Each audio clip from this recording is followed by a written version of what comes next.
আসসালামু আলাইকুম বন্ধুরা, তোমরা সবাই কেমন আছো? আলহামদুলিল্লাহ আমি ভালো আছি।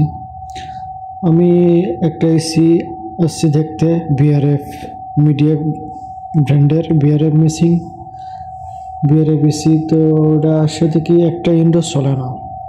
তো ইন্ডোরে ইরো আসছে ই ই ই। তো ভাবলাম কি হলো এটা, ইরো আসছে। তো চেক করে দেখলাম এটার ভিতরে যে পাম্প মোটর আছে কেসিডিসির ভিতরে, পাম্প মোটর ময়লা ভিতরে ঢুকে জাম হয়ে গেছে গা,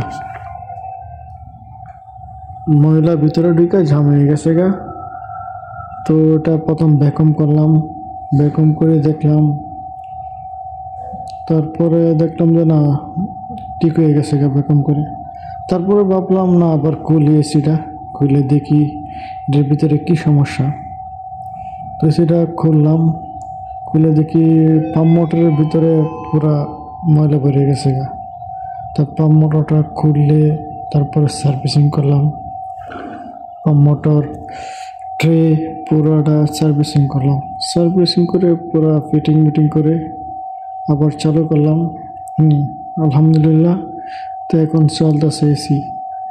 তো এই সমস্যা হলে তোমরা আগে চেক করবা এটা পাম্প মোটর ঠিক আছে নাকি। অনেক সময় পাম্প মোটর খারাপ হয়ে গেলেও এরকম হয়, পাম্প মোটর না চললেও তোমার এসি কি ইরো আসে। মিডিয়া ব্র্যান্ডের এটা ভিআরএফ এসি। তো আমরা এই চেক করেই পাইলাম।